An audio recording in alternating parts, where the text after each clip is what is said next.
goddamn get it on, will ya? Woo. When the blow up now, everybody's so unusual with it. Shit. But said times in his rhymes, cause his memories. We running through New York City. Okay guys, welcome back to the channel. Today I'm going to be showing you how you can make your AC on your car blow twice as cold, and I'm going to show you what you need to look for.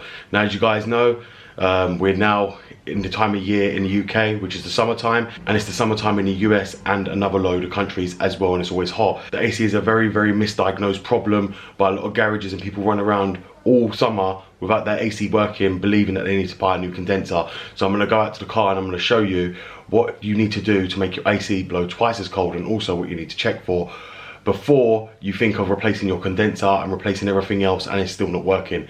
So let's go out to the car and I'm going to show you what you need to do. Okay guys, so we're in the car, and if you can see here, now when you get inside the car, the first thing you're going to want to do is you're just going to want to start it up, and this is only the BM, but it can apply for all cars. And then what you're going to want to do is make sure your AC is on, so which this one is, it's already on. Then what you're going to want to do is go around to the bonnet. Now when you're at the bonnet side, what you're going to want to look for is your low pressure side aircon valve. So as you'll see here, this is the high pressure side. It's too big. So for instance, we've got this right here, this adapter, which we're going to try and put on, it won't go over it. So this is the low pressure side right here. So we're going to remove the cap. You want to leave the AC on and blowing. Take this cap off right here, put that to the side. We're then going to attach this gauge right there. Now as you'll see here, we're using the aircon to recharge it, and as you'll see here, it's in the yellow, if you can see on the gauge, which just comes with a gauge, and this is what you would do to try and refill it. And if you just push it, it will tell you. So it's telling you alert, so let it come down. It's depressurizing the system, and it should go into the green. So as you see there, it's now in the green. It's going back into the yellow. That's because the aircon's on. So as you see, it will fall back into the green when we press it. And this is how you can check, firstly, if your air conditioning is actually working. This is a good way to check. Now, a lot of people don't even know that the aircon needs to be fully recharged. If it goes low, it will cut the power. If it goes into this line right here, which is below the field, it will not work. You cannot expect to run it all the way to the red. That's not the way the system's run. The AC pressure sensor, if it detects below the green, will cut your AC off. Now this is a simple recharge kit that you can do yourself at home. It costs £70 to do, and it comes with the adapter as well, and you can easily just check if your aircon's refilled. Now as you see, this one is filled up. This is the first thing I would advise you to check if your AC is not working, is that it's properly filled up. And most people do carry a bottle. This is very handy to use, very easy to do yourself. So as you see here, it's all filled up.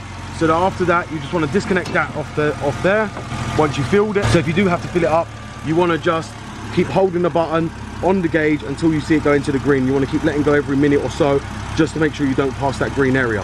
If your AC is full. The next one on these guys is the AC compressor, as you'll see down there. Now you want to make sure as well that when you press that ice button inside the car, which is the aircon button, you want to make sure that the clutch is actually engaging, because the DME sends a signal to pull the magnetic clutch in to actually start the compressor. Without that magnetic clutch being pressed in, the AC compressor will not kick in, and if that ain't kicking in, that means you've got a problem somewhere else. Now the problem can be many things, including that your low pressure AC sensor is not working properly. Either your climate control panel could be faulty, there could be even your compressor faulty. But these are the tips to make your AC blow cold. Just make sure your compressor wheel is actually pulling in. If it ain't pulling in, it means you've got a problem elsewhere. So the next thing you want to do, now as you guys know, this is a BM. A lot of people are not aware that when you put the key in the ignition here, it will automatically start the climate control. Most people will have their air conditioning on, depending on the key settings, depending on how they got it programmed, but you can program that out as well, and some people don't even know. Now to trigger the aircon on this car, you need to make sure you press that button in, make sure this ice icon is on, make sure your controls are all the way to the lowest, which is here, all the way down. You don't want them up here. That's depending on how cold you want it inside the car. You want to make sure they're all the way down. Now what a lot of people don't know is they leave it like this and think, oh, this is the max setting for AC. You just turn it up and it's not blowing cold enough, then they think it needs recharge. No, that's not the case at all. Like I say, people pull it like that and expect it to blow. You need to press this button right here. This is the max AC, as you see right there. That's got a snowflake as well, so when you press that, it will go green. Then you end up with cold aircon right there as well.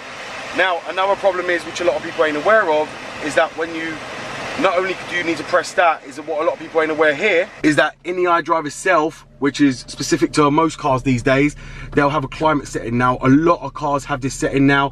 And as you'll see here, you'll see you've got the cold icon right there. Now, this doesn't just relate for BMW. Any new car that anyone has this day and age will have this, where you could change the setting in the iDrive. Now, if you've got your heat on hot, do not expect it to blow cold. And it will not just do that automatically by the controls here.